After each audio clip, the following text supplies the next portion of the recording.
Olá, boa tarde. Começa agora o programa Olhares, com muita energia positiva para você que está ligada na programação da Band Santa Catarina. Um prazer ter a sua companhia nesse começo de tarde. Vamos aos assuntos que a gente vai tratar no programa de hoje. Você sofre com dores de cabeça de forma crônica? É a chamada enxaqueca.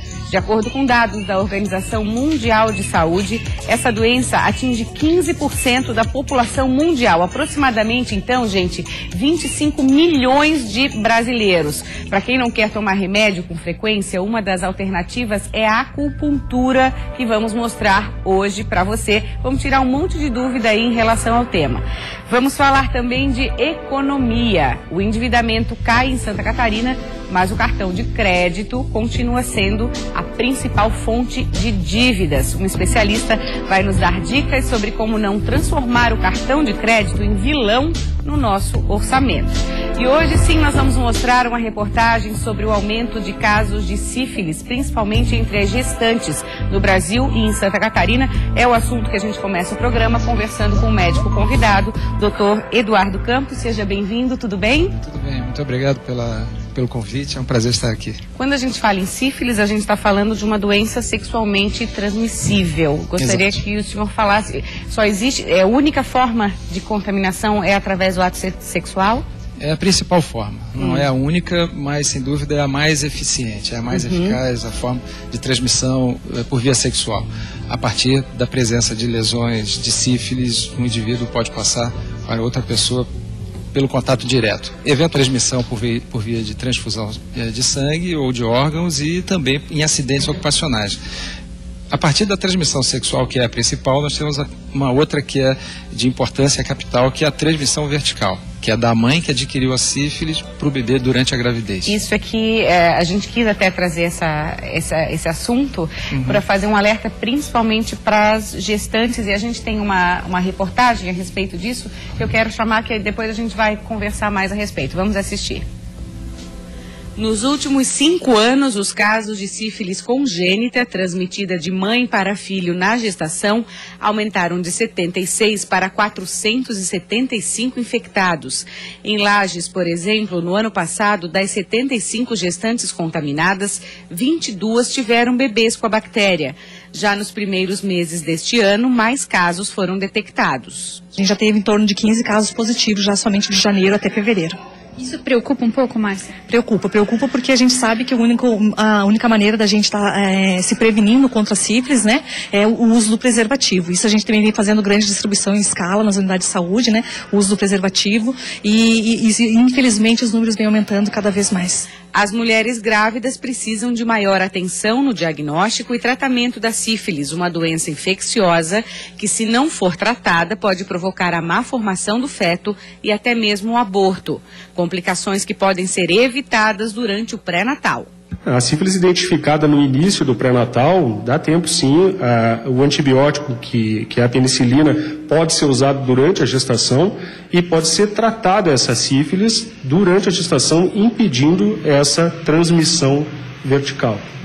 A sífilis evolui em 3 estágios. No primeiro, aparecem feridas indolores nos órgãos sexuais. No segundo, manchas vermelhas pelo corpo. E no terceiro, a doença pode ficar meses e até anos sem apresentar sintomas, até o momento em que surgem as complicações, provocando surdez, cegueira, paralisia, problemas cardíacos, inclusive podendo levar à morte. Então, doutor Eduardo, vale a gente reforçar nessa questão específica das gestantes a importância do pré-natal para trabalhar com a prevenção e com um diagnóstico precoce, é isso? Exatamente. O pré-natal é o momento único, é o momento mais importante na prevenção da sífilis congênita. Nós não podemos errar nesse momento. Toda gestante que busca o serviço de pré-natal, ela passará por exames médicos e exames de laboratório. Dentre os de laboratório, inclui-se o teste de sífilis, que deve ser repetido, se tudo estiver correndo bem durante a gravidez, ao final da gestação, em torno da 30ª semana.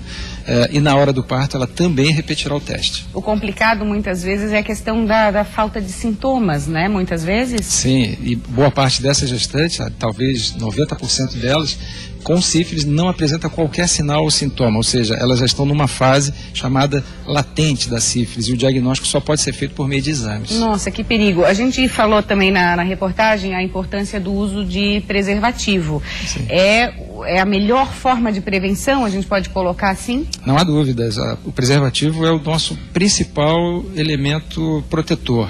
A camisinha nos protege das doenças sexualmente transmissíveis, de uma maneira geral. Nos protege da infecção pelo HIV, nos protege da infecção pelo vírus da hepatite B, também pelo vírus da hepatite C, de uma gravidez não planejada, não desejada naquele momento. Enfim, é um instrumento de proteção, de prevenção muito importante. E durante a gravidez, todos os casais devem se preocupar com essa questão da transmissão de doenças, inclusive a recomendação de que mesmo os casais já experientes, que vivem juntos há muito tempo, durante o período gestacional, usem preservativos como uma forma a mais de proteção.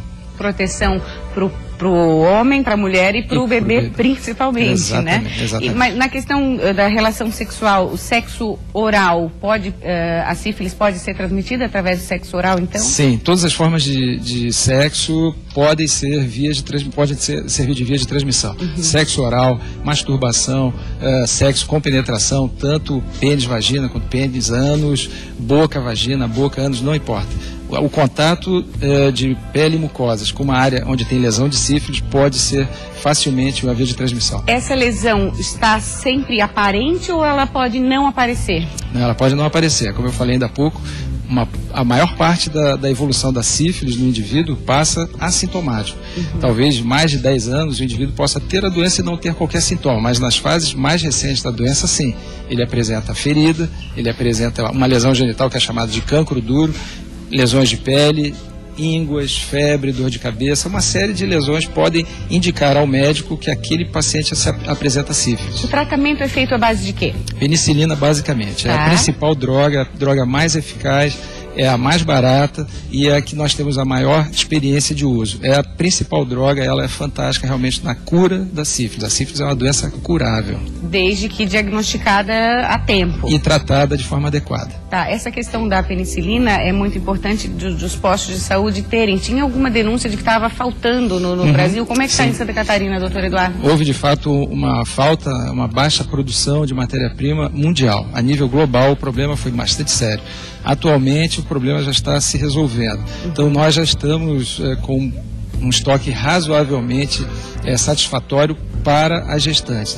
Então hoje para o Estado nós estamos priorizando a penicilina para as gestantes e evitando tratar a sífilis de adultos não grávidos, né, para poupar esse remédio tão especial para essa categoria, para essa população para a qual a única droga realmente eficaz para ela e para o bebê é a penicilina benzatina. Quero agradecer a sua presença, obrigada pelas explicações e até uma próxima oportunidade. Obrigada. Sem dúvida, prazer. Agora nós vamos falar de acupuntura para o tratamento de enxaqueca. Muita gente sofre, né, dessa questão da dor de cabeça crônica. Vamos tentar entender principalmente o que causa. Não sei se existe uma causa específica. Marcelo Oliva, seja muito bem-vindo, tudo bem? Tudo bem, tudo bem. Posso dizer que existe alguma causa específica para essa dor de cabeça crônica, a famosa enxaqueca? Infelizmente não.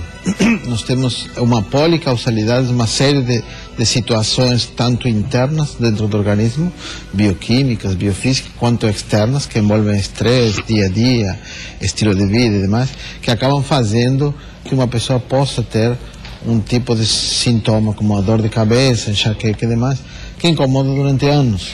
Acaba complicando o diagnóstico, então, se o leque é muito maior. Sim, sim, sim. Dor de cabeça não é um tipo de patologia fácil de tratar. Na medicina chinesa nós temos 16 tipos de dor de cabeça. Dentro delas está incluída, por exemplo, a presença de tumorações na cabeça, onde a acupuntura pode ser um coadjuvante de um tratamento maior que envolva a participação de medicamentos e demais. Tem outras mais simples, onde realmente a acupuntura tem uma eficácia quase que comprovada de quase que 100%, que envolvem também enxaquecas de tipo estresse, alimentação, estilo de vida, sedentarismo. Eu já escutei falar, por exemplo, que uma noite mal dormida pode ocasionar, a questão do estresse que você falou, a pessoa que fica muito tempo em jejum também acaba desenvolvendo. Sim, mas essas são dores de cabeça que podem ser recuperadas através da mudança. Certo. Tem dores de cabeças crônicas que particularmente fazem parte do estilo de vida da pessoa. Uma pessoa que, por exemplo, vive em um ambiente extremamente estressante e irritativo, pode desenvolver uma enxaqueca por conta disso. Porque já faz parte da rotina. Exatamente, exatamente. E aí, claro, precisa se fazer o tratamento, mas também conscientizar a pessoa dessa mudança de hábitos. Sem essa mudança de hábitos, às vezes é difícil. Ou acaba se mantendo um paciente que necessariamente deve acudir à acupuntura sempre, senão não consegue se recuperar. A acupuntura, você trouxe aqui pra gente um exemplo, né, de um boneco aqui, que é bem didático, achei, né? Quando a gente fala específico para tratar uma dor de cabeça crônica, uma enxaqueca, necessariamente as agulhas são colocadas na região da cabeça? Então, eu trouxe, esse é um boneco que se utiliza inclusive para o ensino da acupuntura. Aqui nós temos claramente desenhados por onde circula o Qi, ou a energia no sentido chinês, né, que vai desde os pés até a cabeça. Realmente, quando nós fazemos acupuntura, estamos trabalhando em cima de um sistema biofísico do organismo, não bioquímico. Tanto é que a agulha, sendo de metal e atuando sobre um sistema biofísico, atua sobre a eletricidade do corpo. Sim. O Qi, o famoso Qi, de milhares de anos que os chineses descobriram, nada mais é do que diferentes tipos de eletricidades. Ora, que circulam pelo nosso corpo. Exatamente, tá. Exatamente. Então, por isso que às vezes, dependendo da etiologia da dor de cabeça, que nós precisaremos colocar agulhas diretamente na área cefálica ou colocar agulhas em outras regiões. Eu posso ter uma dor de cabeça por um distúrbio hepático ou pancreático, colocarei agulhas no abdômen, colocarei agulhas nas pernas. Eu posso ter uma dor de cabeça por estresse, então colocarei agulhas nos pés, eventualmente algumas agulhas na cabeça. Eu posso ter um problema maior como, por exemplo, tumorações ou edemas. Aí trabalharei muito mais a região cefálica do que o resto do corpo, embora também utilizarei braços, pernas e demais. Sim, isso vai muito, aquela velha história de que cada caso é um caso, vai muito da sua percepção, de conversar com o paciente, né? Sim. Infelizmente a medicina chinesa tem esse grande diferencial. Cada caso é um caso, cada paciente é um universo e deve ser avaliado em forma totalmente individualizada. Agora ainda existe a crença de que dói, né? Fala em agulha. A gente recentemente exibiu uma reportagem das pessoas que têm medo de agulha, seja para tirar sangue ou até tomar uma vacina. A agulha assusta um pouco. Como é que você percebe Olha, com os pacientes? Com nossos pacientes, muitas vezes nós fazemos um processo de reaprendizado, de tentar eliminar o trauma. Primeiro mostrando como nós nos aplicamos em nós mesmos, né? E segundo mostrando como, sabendo aplicar, a agulha muitas vezes é indolora ou eventualmente acaba sendo uma dor de picada tão mínimo que acaba o paciente aceitando. E Marcelo, acho que o resultado é tão bom que a pessoa acaba esquecendo aquela dor mínima, não é assim? Sim. Temos, por exemplo, dores de cabeça que precisamos fazer sangrias, ou seja, retirar uma quantidade X de sangue, pequena, mas se faz. Os pacientes no início se assustam, mas como a dor de cabeça é tão forte e a eficácia é tão grande, porque é segundos, você tirou umas gotas de sangue e a dor de cabeça cessa. Qual que é o processo? Tira essas gotas de sangue para quê? Justamente para movimentar o Qi de uma forma muito mais rápida. Isso causa... Isso faz parte da teoria chinesa. Geralmente é feito na aurícula, na orelha, né? Ou nos pés. Onde você eliminando uma quantidade X de sangue, que são pequenas gotas. Mas claro, aí a punção é maior, porque você precisa ter um sangrador, como aqueles sangradores que se utilizam para medir a glicemia, mais ou menos assim. Ainda assim, os pacientes gostam porque a dor de cabeça desaparece. Pois é. Quantas sessões, mais ou menos, para começar a ver resultado? Quando não existe um distúrbio orgânico, claro, em torno de 6 a 12 sessões em média, um paciente realmente já obtém resultados com muito benefício. Claro que quando é crônica precisa de tratamentos mais longos, onde às vezes o paciente volta a cada 15 dias, 20 dias. E até tratamentos associados, como você falou, claro, a acupuntura acaba fazendo parte de um processo. De um bojo, exatamente. Um bojo maior, a utilização de ventosas, de massagens, eventualmente homeopatias florais e até a própria alopatia, quando for necessário, em conjunto, a eficácia é muito maior. Obrigada pela sua presença, Marcelo. Foi um prazer tê-lo aqui. Sucesso, até a próxima. Muito obrigado. Agora a gente vai falar de uma coisa, gente, que também gera dor de cabeça, que é a questão do cartão de crédito. Está sendo aí o vilão dos orçamentos na hora dos endividamentos. E a gente vai conversar com a Paula, que já está aqui. Tudo bem, Paula? Seja bem-vinda ao programa Olhares, um prazer recebê-la.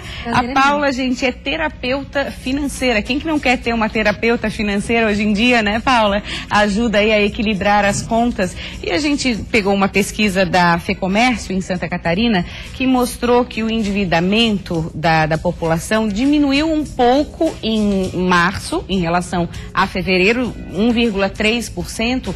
Em compensação, na questão das dívidas, o cartão de crédito é o principal vilão. E aí eu começo te perguntando por que você acha que as pessoas estão se desequilibrando na hora de lidar com o cartão de crédito? Então, Maria Paula, na verdade, o que acontece? Não existe educação financeira. Então, as pessoas elas seguem um comportamento plenamente automático em relação ao dinheiro. Então, elas não cuidam da sua relação com o dinheiro. E a gente aprendeu a ser imediatista, especialmente aqui no Brasil, depois daquela época da inflação e tudo mais. Então, o que a pessoa faz? Ela acaba contando com o crédito do cartão de crédito como se fosse um complemento de renda. Como se fosse uma reserva financeira. E não é, porque está lá, né? É uma coisa que eu vou ter que pagar. Exatamente. Só que, então, a pessoa, no geral, a gente deveria usar o cartão de crédito como se ele fosse pré-pago. Então, deveríamos utilizá-lo desde que tivéssemos benefícios, ou, por exemplo, quando você vai fazer uma viagem, que daí é imprescindível você ter um cartão de crédito, mas já ter esse recurso financeiro separado. Uma das coisas, eu sou muito contra esses ferões agora de limpar o nome. Por quê? É até um pouco polêmico falar sobre isso, né? Conta. Mas o que acontece? As pessoas, imagine só, se você tem um comportamento totalmente analfabeto financeiramente falando. Ou seja, você não sabe se relacionar direitinho com dinheiro. Aí você tem acesso a crédito fácil, você vai lá e se endivida. Aí você suja o seu nome. Aí você limpa o seu nome. E fica um ciclo. Sim, a primeira coisa que você vai fazer na hora que limpar teu nome é pegar mais crédito. Então, a minha dica, eu até escrevi um texto que chama Como Ficar com o Nome Sujo pode ser o primeiro passo para sua independência financeira. Que, em princípio, a gente diz, como assim? Exatamente. Explica, Paula. É bem isso mesmo. Porque o que acontece? Você vai ser obrigado, tanto com seu nome sujo, você não pega mais crédito. Certo. De nenhum tipo, nem cartão de crédito, nem CDC, nem nada. Certo. Então, você vai ser obrigado a viver com aquilo que você ganha. Eu vou gastar o que eu ganho. É uma forma de equilibrar. Exatamente. E dentro desse meu orçamento do que eu ganho, se eu quero negociar minhas dívidas, até esse número que eu falei mostra isso, que as pessoas estão querendo buscar uma negociação maior em função dessa questão econômica que a gente está vivendo. Eu quero viver com o que eu tenho, mas eu também quero me livrar das minhas dívidas. É possível esse equilíbrio? É possível, mas eu sempre recomendo o seguinte: a primeira coisa é analise o seu cenário atual. Verifique de fato quanto que você gasta, quanto que você ganha, quanto que você vai ter realmente disponível para poder fazer essas quitações. Porque a maioria das pessoas hoje vai lá e renegocia e consegue pagar a primeira parcela. Certo. Aí o mês que vem não tem dinheiro. Porque não pensou, não planejou. Jogou dinheiro fora, né? Qual é a grande dificuldade, na sua opinião, da pessoa ter um mapa do orçamento? Porque, né, muitas pessoas, é muito comum a gente escutar, nossa, eu não sei para onde vai meu dinheiro. Né? Tava agora com R$100 na carteira, sumiu, onde é que eu gastei? Qual é a dificuldade? A gente sabe que tem que guardar os... Você mesmo já deu a dica pra gente de guardar os tickets, de chegar em casa, botar na planilha. Qual é a dificuldade de fazer isso? Na verdade, eu sempre digo o seguinte: você nunca vai fazer um comportamento que para você é esquisito, é aversivo, etc., se você não tiver um bom motivo para isso. Então, a primeira dica que eu dou é que você tenha um real motivo para fazer isso. Que seja um objetivo, um sonho, um desejo que você deseja, um desejo que você quer realizar. num certo prazo e que isso se torne a sua primeira motivação. Tá, eu quero que sobre dinheiro para trocar de carro, por exemplo. Isso, tá. Exatamente. Aí, de preferência, coloca uma data para trocar esse carro. Uma data que seja equilibrada ali e que seja viável. Aí, depois, você precisa encontrar uma forma leve de fazer esse gerenciamento das suas contas. Tem gente que gosta de planilha, tem gente que gosta de caderninho, tem gente que gosta de aplicativo de celular. Ache a sua melhor maneira. E depois, verifique a parte do comportamento. Então, eu gosto de brincar que eu adoro água com gás, né? E eu fiz uma categoria nas minhas despesas chamada água com gás. E eu descobri que eu estava gastando bastante. E com... Aquela história de comprar na rua, assim, de comprar bastante água com gás. Eu saía de casa, passava no posto, pegava fila, ainda era um baita de um tempo, às vezes pegava um atendente mal-humorado para comprar uma água R$2,75 e passei a comprar a marca que eu gosto, saí de casa com água geladinha a R$1,47. Opa! Aí faz as contas de quantas garrafinhas você comprava, entendi. E R$40 que hoje tá sobrando dessa economia, vamos dizer assim, eu direcionei para uma aplicação simples. Você pode colocar numa poupança, num cofrinho que seja, mas fazer alguma coisa com esse dinheiro. Porque senão você também não vai ter motivação de continuar. Eu acho que quando a gente fala de dívida, também vem a questão da dificuldade que as pessoas têm de pagar as contas em dia. Isso é um perigo. E aí eu também junto essa pergunta a questão do pagamento da parcela mínima do cartão. É armadilha, Paula? É armadilha. Isso daí geralmente são as pessoas que estão contando com o crédito como um complemento de renda.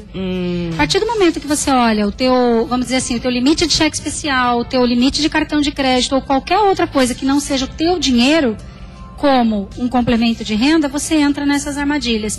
Uma hora a conta, é uma questão de matemática, uma hora a conta não vai mais bater, você não vai mais ter como pagar e você vai entrar no endividamento. E o não pagar em dia gera juros que a gente fica apavorado com os valores, né? Exatamente. É uma bola de neve, na realidade, né, Maria Paula?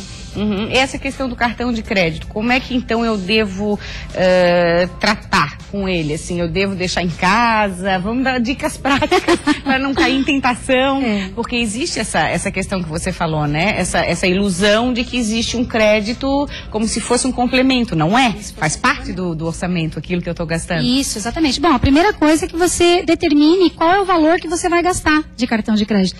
Todo mês eu tenho R$500 para gastar e quais categorias que você vai usar? Eu vou gastar com gasolina, supermercado e salão de beleza. Ok, ponto. Passou de R$500, não posso gastar mais. E uma outra coisa é você ter um valor reservado mesmo para poder... Você tem um valor reservado mesmo para poder pagar antecipado, vamos dizer assim, o crédito que você vai usar. Paula, você viu o sinal ali da nossa produção, infelizmente a gente tem que encerrar. Agradeço muito a tua presença. Até a próxima. Você fica agora com o quadro Divulgação na Band Santa Catarina. Na sequência tem Nader Kalil com o repórter Band. Obrigada pela audiência e até amanhã.